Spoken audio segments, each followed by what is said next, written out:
So screw the habitat, we got ducks. Well, that was not reassuring. And when I went home and thought about it a little bit, it seems to me that makes it even worse. Because now you have a lot of ducks competing for a very limited amount of habitat, which has got to cause trouble for the ducks. And furthermore, when you have very poor water conditions, all kinds of bad things happen, botulism and whatnot. Die-offs at still water have happened in years past.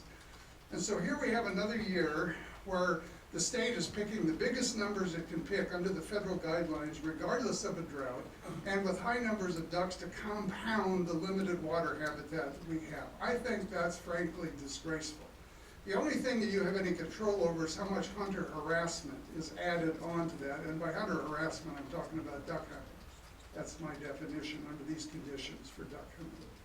So I think the state is negligent in doing this. I'm not talking about Russell. He's only one in a series of several folks that have done this over the years. This is a repetitive pattern. I've complained about it, and I will continue to complain about it every year that we have these kind of conditions. I think you ought to do something better than that. Thank you. Thank you. Any other public comment? Seeing none, I'll bring it back to the commission. Actually, Oh, I'm sorry.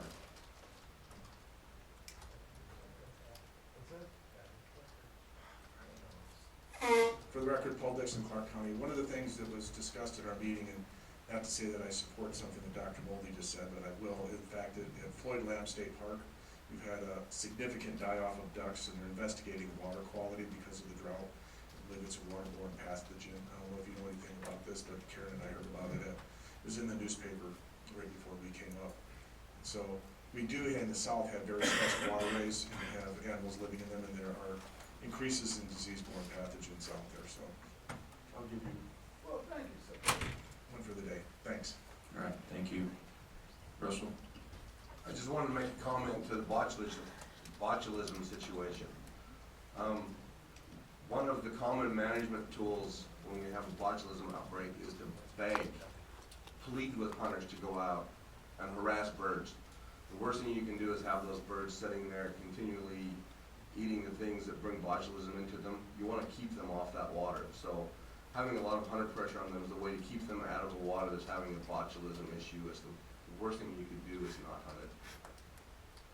So, with that being said, we have areas just east of here, the Canvasback Duck Club that has quite a bit of hunter activity, and then just adjacent to it, you have the refuge that there is no hunter activity.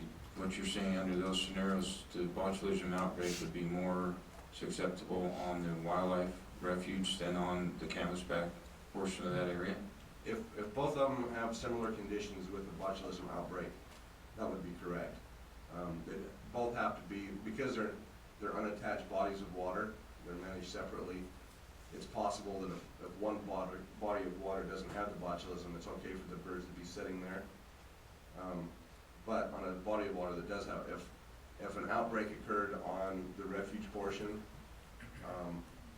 there wouldn't be any additional support we could have from hunters in scaring them off of there. And so then what it becomes is a labor-intensive endeavor from personnel to go out and pick up the dead birds every day, so that those dead bodies don't sit there, because there's some thought that spreads as maggots outbreak on the corpses. The other ducks will come along, the other water birds, and will eat those maggots and pick up the botulism and can die from that. So it's one of the reasons why, if it's a huntable body of water and it's hunting season there and there is an outbreak, we like to have hunters out there keeping birds from landing on that water and being susceptible to that. Okay, thank you. Any further questions? Any more public comment? Ms. Taylor?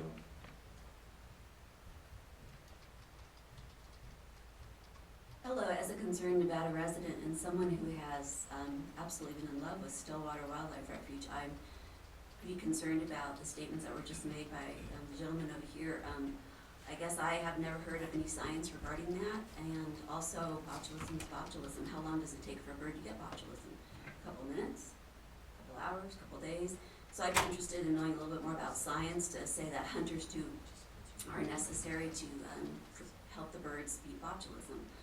Also, one of the concerns I have is all the trash that the hunters leave in the refuges, shells, McDonald's cups, the whole 9 yards, so I would hope that that would be something of an issue too. Thank you. Thank you. Any more public comment? I'll bring it back to the commission. Commissioner Drew. Move to approve that portion of CR 1401 specific to Swans as presented today by the department. Second. Have a motion and a second. Any further discussion? Seeing none, I'll call for the vote. All those in favor signify by saying aye. Aye. All opposed? I will now turn the rest of the time over to Mike Zahradka to discuss the changes to the Humboldt County Wildlife Management Areas. Thank you, Chairman Robb, Vice Chairman Drew, all commissioners. For the record, Mike Zahradka, Wildlife Staff Specialist for NDOW. Russell, if you could go to the next page to the Overton Pittman Reservation. One more. Thanks. Last year, we modified the Overton Pittman Hunter Reservation system and went to a mail-in application process for the opening day and first weekend for dove season at Overton, the opening day of waterfowl at Pittman, and the first 2 hunt days of waterfowl at the Overton Wildlife Area. This was done to eliminate or do away with gaming of the system that had occurred in the past. After last year's, after we did the new mail-in process, it went well. We did receive some feedback from hunters, and we came up with some modifications to help build on this mail-in process. The current system allows parties to apply for each day of the hunt. With that, you can be successful on all days, or you could be unsuccessful on all days. New wording will prevent parties from holding multiple reservations unless there are unused reservations for that particular hunt day. The intent of this would be to reward hunters that use the mail-in process as opposed to having a lot of standby hunters on those days. The second group of changes would be after attending the Clark Cab meeting in Overton last weekend, the issue of being able to substitute hunters on a hunt party came up. Initially, I was reluctant to work substitutions into this process because they would be opening the door to get back into gaming of the system. After considerable discussion, we feel we've come up with some wording to allow restrictive substitutions into this process. I believe the story that one of the members of the public brought up, the circumstance that last year he put in for a hunt with his family. For some reason, one of his children couldn't attend the hunt and would like the opportunity to substitute in another family member. The new wording that we decided to come up with to help this would be, it's not in here yet, it's something we just added this week, right, Russell? It would say successful reservation holders will be allowed to substitute one person of a hunt party, but that substitute must not have been included in an application of the mail-in process or a standby group. And what that would do is, if you're successful on your party and one of your friends was unsuccessul, you couldn't have sent in, an application that had bogus names and then help your buddy, or at the check-in line, if you have a reservation and you're going in, you can't pull him from the back of the line saying, this guy didn't show up, you can come hunt with us, because that would be unfair to the people, in the front of the line of the standby check-in station. So that's the changes I had to the Overton Pittman hunt reservation. Thank you. Thank you. Any questions? Commissioner McBeth. In the system, are there situations where when the hunt starts that there are open spots within those blinds? Because people didn't show up? It wasn't too much of an issue last year, but when you apply, you can apply for up to 4. So your application could have just yourself, or it could be yourself and up to 3. So not every blind is going to have 4 people in it, no. And so if instead of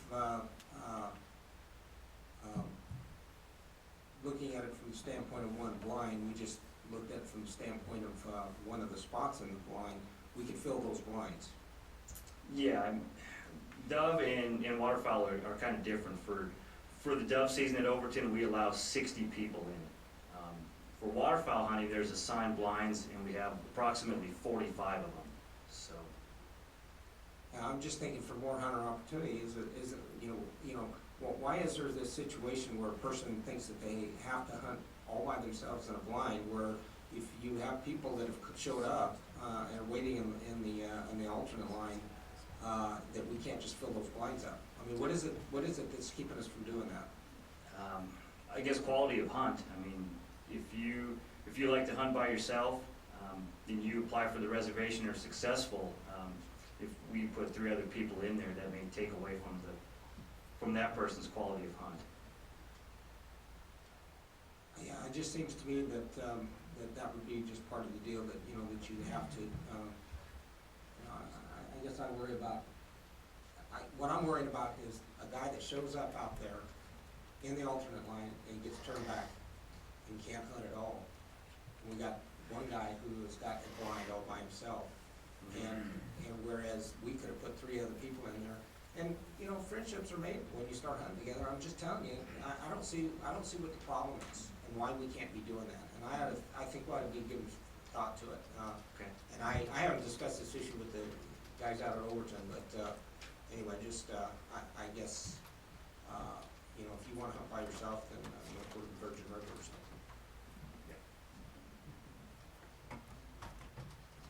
Any other questions or comments?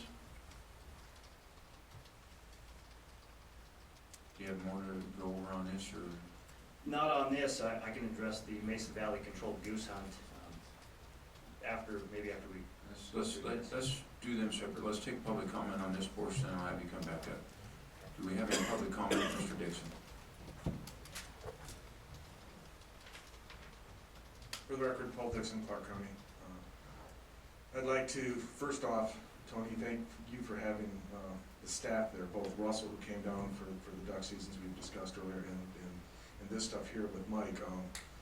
I can tell you, Mike was very reluctant when we started to have this conversation. I could see it in his eyes, but he listened, and I think we came up with what I think is, right now, with the public up there, a very good compromise in moving forward. And you have to understand that the public, and Dr. Lane can attest to this, took the gift that was given them, and they didn't want to stop there, so we had to try to control it back. But it was very, very nice to have the caliber of your staff down there to help work this issue, since Overton has been a very controversial place for us, between the people that are doing dog training and the duck hunters and the blinds and seasons and taking care of the WMA. What I can say is that whole area, we've seen dramatic changes in the last 3 years, and we appreciate all the effort that your staff is putting into it, so thank you.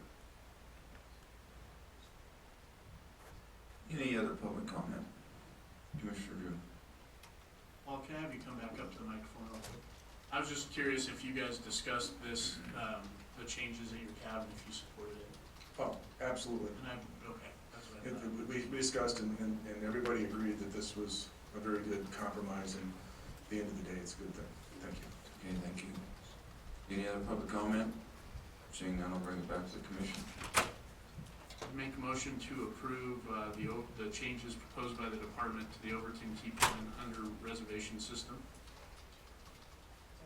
We have a motion and a second. Any further discussion? Seeing none, I'll call for the vote. All those in favor signify by saying aye. Aye. All those opposed? Motion passes 7-0. Would you come up and go over the Mason Valley? For the record, Mike Zahradka, Wildlife Staff Specialist with NDOW. Plus, if you could go up a couple pages.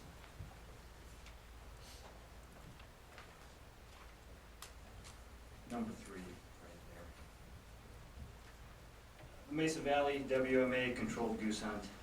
Is like what Walt had said, that hunt was created in 1994, and it encompasses approximately 2,353 acres, if you, from that map that he gave you.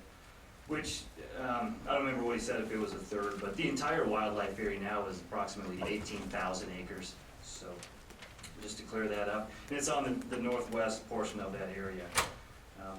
From the last week of November through the end of the goose season, this area is closed to all hunting and recreation, and it includes a portion of the Walker River corridor.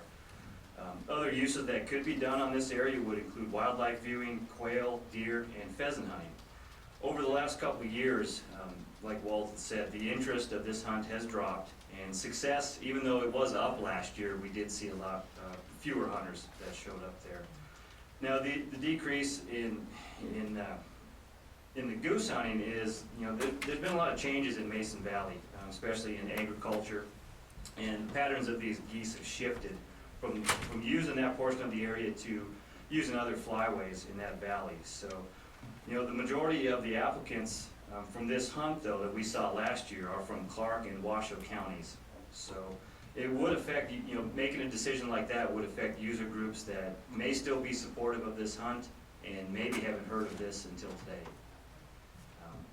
Just to, in summary, the benefits of doing away with this hunt is it would open up that 2,300 acres to all other types of hunting.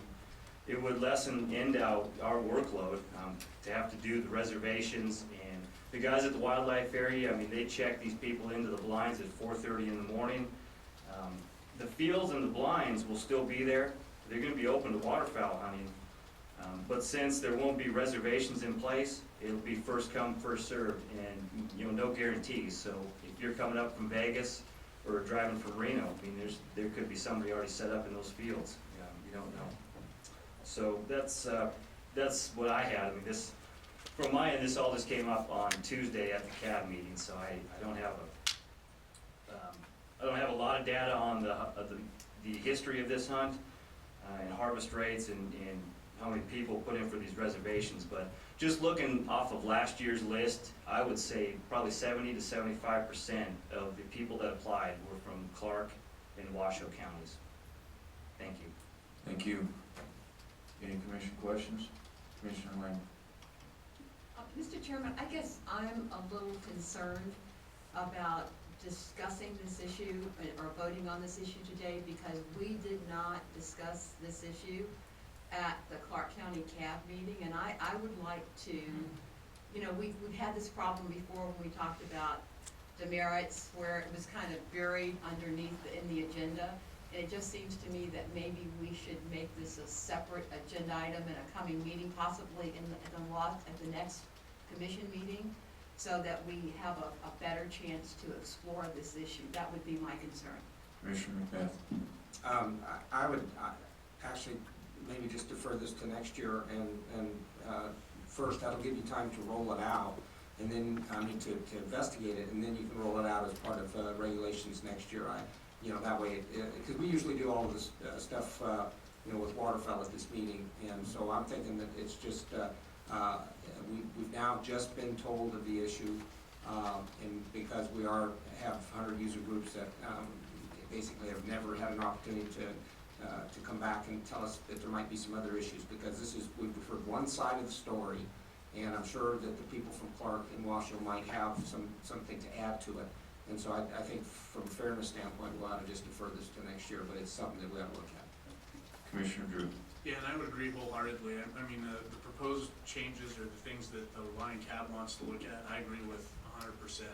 I just don't think it's good business from this commission standpoint to do it today, having not had this in the support material that went out to the public and also to the cab. So I'd encourage you guys to do this and bring it back in next season's waterfowl setting. I don't think it makes any sense to do it in September because I think you guys have to do the drawing and everything else. So I guess what I'm saying is I encourage you to work through this and bring us a proposal for next August, and let's get it done.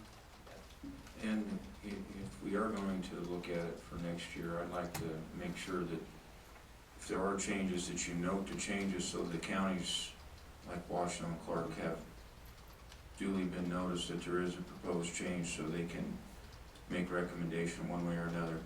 I fully support the cabs dealing with their county. That's one of our main goals, I believe, as a commission.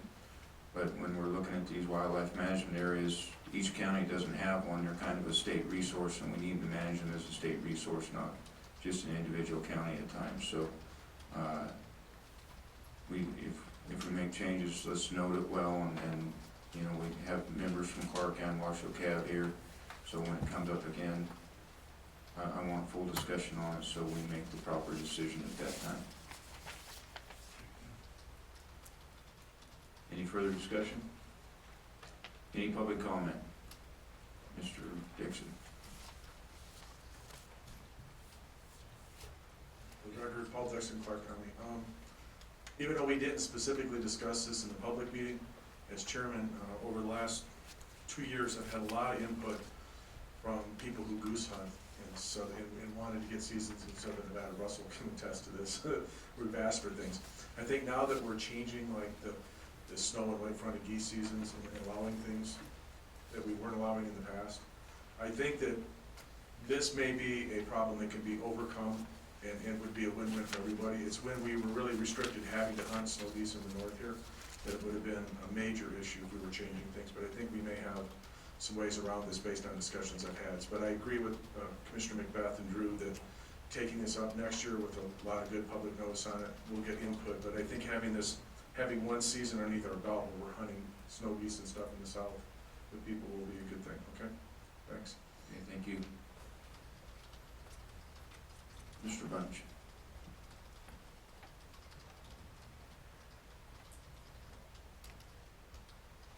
Glenn Bunch, Mineral County. I don't involve getting into the management area hunting, and where I got involved with it was last week. The sheriff come to me, and he had drew a bow tag to hunt the management area with a bow, and he said, "This is crazy. They've got the area shut down. I can't go in and hunt with a bow." He says, "I'm not shooting a gun, I'm not scaring any birds, but I can't hunt. What's this all about?" And until he brought it to my attention, I didn't know what was going on. I mean, this was something that's not my county, it doesn't pertain to me. But he brought it to me, he said, "I want to know when you have a meeting, I'd like to bring this up." And I said, "We just had it last night." So, you know, this are things that are out there that people were unaware of, and so I didn't know it. And I support whatever you guys come up with, but I just said, all I can tell the sheriff is, I'll make him know about it. Thank you. We can't help them this year, but we recognize something's broken, we'll try to fix it in the future.